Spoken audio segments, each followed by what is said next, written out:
Bueno, excelente, les dije al principio, ¿no? Combina bien una con la otra. Es más, son dos personas del hashtag vaso medio lleno, que ese es el que más me gusta, ¿no? Porque en la vida siempre está la visión del vaso medio vacío en todo y la visión del vaso medio lleno. Y la realidad que, bueno, acá con datos bien fácticos, bien objetivos, vemos visión de vaso medio lleno. No sé si ahí el jurado tiene algunas preguntas, lo veo a mi amigo Ernesto Ambrosetti por ahí, se está abrazando con el ministro, no me lleva el apunte. Pero bueno, tiro yo algo como para salir. Lo primero que se me ocurre es, y seguramente muchos de ustedes se lo preguntarán, si bien hay mucha información acá, es en ambos, ¿no? Vos desde lo tecnológico, Estela desde su agregado de conocimiento. Yo cuando escuchaba todas estas cosas de Gabriel, sigo pensando cada vez más que en esto la tecnología nos potencia como seres humanos, porque creo que nos permite tener muchas más herramientas para hacer lo que hacen ustedes, que es generar conocimiento. Porque la síntesis conceptual de todo esto es conocimiento. Y es, muchachos, ¿llueve o no llueve para que me la juegue y haga trigo? Hay gente que todavía duda de eso y hay gente que se pregunta, ¿invierto en 50 kilos por hectárea de nitrógeno como mínimo? ¿Meto un agrónomo que me haga análisis de suelo para saber cuánto? Porque hay una inversión en todo eso, ¿no? ¿Hago cebada? ¿Me juego a legumbres, que es otra onda que dando vuelta? ¿Tiro por ahí colza si tengo quien me la compra? Hay muchas decisiones de invierno que pueden ayudar a desempatar 24 millones de toneladas menos de campaña, ¿no? Así que una pregunta un poco como para los dos, en todo esto que es gestión de conocimiento en una campaña como esta y qué podemos esperar. Bueno, lo primero es un poco lo que planteé. Prácticamente en el país es un portfolio de cosas diferentes, porque hay sectores donde las lluvias de alguna manera acompañaron y con una base previa de napa, hay otros que tenían napa y las lluvias no lo acompañaron tanto, pero la napa los ayudó. Hay lugares donde no llovió nunca y no tenían napa. Con lo cual no se puede decir que en todo se puede encarar la campaña de trigo con la misma expectativa. Por eso siempre para el trigo, y por lo que siempre nos decía el modelo Ceres WIT, es que lo primero que tenemos que hacer es tener el perfil lleno. Y entonces eso es lo que estamos esperando con las lluvias de estas semanas. Si eso nos cambia, realmente yo le tengo mucha fe a este anticiclón que nos está mandando humedad y calor también, que nos está acompañando en forma bastante importante y que se nos concrete en esas lluvias de 100 que los productores están esperando. Una vez que el perfil está cargado, la mitad del trigo ya está hecho. Es decir, porque luego las lluvias digamos, de primavera, cualquiera sea el proceso que nos acompañe, y más todavía si es neutral, siempre acompañan el proceso evolutivo del trigo. El problema es arrancar con un perfil cargado, y por eso la fe que tenemos a estas lluvias que nos van a acompañar en mes de abril y parte de mayo. Luego vuelven a repetirse en junio, pero las más importantes van a ser estas para los que tienen que comenzar a preparar el suelo. Allá tenemos más micrófonos. Agarrate uno, Gabriel. Recién me surgía una frase, ¿no? Escuchándote a vos con tanta lógica futura, me salía una frase que es anticipación asertiva. Mirá la que te tiro. Te tengo que impresionar con algo después de todo lo que me diste. Entonces digo, a ver, anda. Si no, anda, te doy este. A ver, por ahí lo tienen activado los chicos de sonido. Bueno, te pregunto, ¿no? ¿En qué estado de la evolución tecnológica, ahí está, en qué estado de evolución tecnológica estamos como para tener una anticipación asertiva de la información meteorológica? Creo que una seca como esta nos ha pegado, nos golpea un montón, pero todo este tipo de cosas nos deben dejar mucha enseñanza, ¿no? En ganadería no estamos con reservas y eso te muestra que a veces nos quedamos pensando que siempre las cosas van a venir dulces y la realidad es que no. Entonces, ¿cómo estamos en ese nivel de anticipación asertiva? ¿Y cómo la ves a futuro? Si esto, digamos, recién Estela me decía al oído, dice, esto va creciendo, en 5 años no lo vamos a poder reconocer, ¿no? Arranco apalancándome en algunas de las cosas que yo fui mostrando, ¿no? O sea, el sistemita de trigo, en el que yo trabajé directamente durante un montón de años. En realidad, lo que a vos te permite esa herramienta es cambiar el criterio con el que vos tomas decisiones. O sea, porque lo que vos estás haciendo ahí es reproducir el comportamiento de un esquema de producción durante una serie climática histórica, los últimos 30, los últimos 40 años de historia del clima.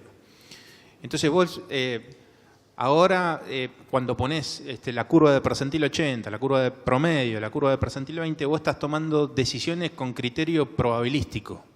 O sea, vos estás sabiendo que si ponés en ese escenario de producción 100 kilos de nitrógeno, el resultado de tu cultivo de trigo puede ser de tantos kilos o más en tanta cantidad de años, puede estar entre tantos kilos y tantos kilos en otra cantidad de años. Eso es por un lado. Te basás en la información histórica para hacer esa distribución probabilística de performance productiva. Lo que, si te valés de las herramientas con las que contás de forma más o menos inteligente, si vos sabés cuánto contenido de agua tiene tu suelo por la información que pudiste chequear por otra fuente, si sabés a qué profundidad tenés la napa, si tenés un pronóstico que a vos te permite tener cierta precisión en qué va a pasar con las precipitaciones en los próximos 3 meses, lo que podés hacer es navegar esas curvas con determinado criterio. Entonces podés estar más cerca o más lejos del nivel de producción que vos estimás tener. Eso por un lado. Y por otro lado, lo que está pasando es que vos tenés un montón de información, un montón de tecnología que lo que te está permitiendo hacer es tomar datos y generar información en tiempo real que te pueden ayudar a mover el timón del barco que venís manejando. Impecable. Te tiro una que es un poco agronómica, haceme la redonda si podés. Dice, ¿cuál es la fase inicial del estrés hídrico? En realidad, ¿cómo lo podemos medir? Si ya hay mediciones. Creo que mucho es patear el lote, pero me parece que hay muchas cosas también que tienen que ver con esto, ¿no? ¿Cómo podés medir el estrés hídrico? Ayúdenme, digamos. Por eso se me ocurre mucho que en esto es patear el lote y mirando las plantas, ¿no? Porque estrés hídrico, más que el suelo, es cómo está el comportamiento fisiológico. No sé por dónde arrancar a contestarte la pregunta, digamos, porque tiene un montón de aristas. Digamos. Puede haber cosas que tienen que ver con el contenido de agua que vos tengas en el suelo. Calculo que es un semáforo, anticipar el semáforo rojo con un amarillo adelante, ¿no? ¿Hay cosas de esas? Por ahí sensores de napa, de superficie de suelo, algo de eso. Sí, tenés algunas cosas de esas. Tenés sensores de... Ya te digo, por eso, tenés sensores que a vos te permiten medir contenido de humedad en el suelo, agua acumulada en el suelo, napa. Tenés sensores que incluso pueden medir la tensión superficial, la presión osmótica dentro de la planta. Hay varios tipos de sensores, pero no sé si... Bueno, está bueno eso. No sé si te estoy contestando lo que preguntaron. Sí. Acá hay una bien, voy a tratar de resumírtela, Estela, tiene que ver un poco es como la expectativa de saber si esto fue una niña débil que nos pegó más fuerte de lo que pensábamos a nosotros y podemos pensar que todo va a seguir igual que antes, o en una normalidad climática o en algo tipo niño, como vinimos las últimas 3 campañas. ¿Cómo ves vos un poco esta señal de esta niña débil que a nosotros nos pegó fuerte, si esto va a seguir, si puede ser un cambio de ola y que tengamos un ciclo seco o normal? ¿Cómo lo ves vos? Bueno, en el gráfico que yo mostraba, los niños con, digamos, rojo dentro de un diagrama que se veían, digamos, picos rojos y se veían distintos niveles de fortaleza o no de niños y también de niñas.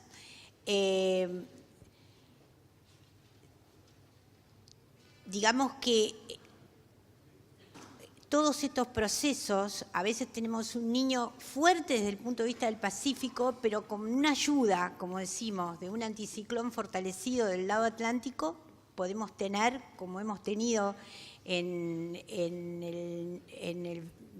el neutro frío de la campaña anterior, tuvimos un otoño súper llovedor y también una primavera súper llovedora, con lo cual, y el verano no fue tan duro como con lo cual tuvimos una buena performance agrícola.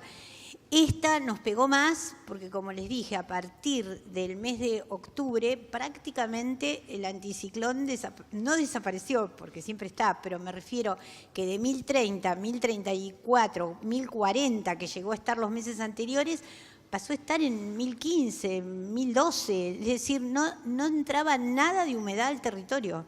Entonces no teníamos humedad que entraba, tampoco teníamos frentes, con lo cual el armado de las lluvias era prácticamente imposible. Y las lluvias que se armaban, que yo recibía los llamados telefónicos de los productores, me decían, me llovió 2, me llovió 4, me llovió 5, y sí, porque si no entra humedad, el volumen no se da. Esto, y lo vemos a lo largo de todas las campañas, cuando uno dice, ¿me va a acompañar otra niña? No necesariamente, porque justamente lo que siempre tenemos como certero es esa enorme variabilidad que tiene el sistema y que se define a partir, digamos, del mes de julio-agosto, como decimos siempre cuando voy a tu programa. Ahí se define bien cómo va a ser el signo de la campaña que sigue. Pero sea el que sea, por eso me referí exclusivamente a la campaña de FINA, sea el que sea, si logramos acumular humedad, como la vamos a acumular ahora en el otoño, la primavera no tiene, digamos, la señal niño o neutro no tiene impacto en la primavera. En la primavera siempre la lluvia es mucho más estable. Por eso también, digamos, el trigo es quizá el cultivo que menos sufre cuando se dan estos cambios en la señal del Pacífico. Los cultivos sobre los que más impacta la niña, o como tuvimos este año, son los cultivos de verano. Impecable, y me paro para saludarlos. Estela Maris Carballo, Gabriel Tinguitela, un gran aplauso. Muchísimas gracias.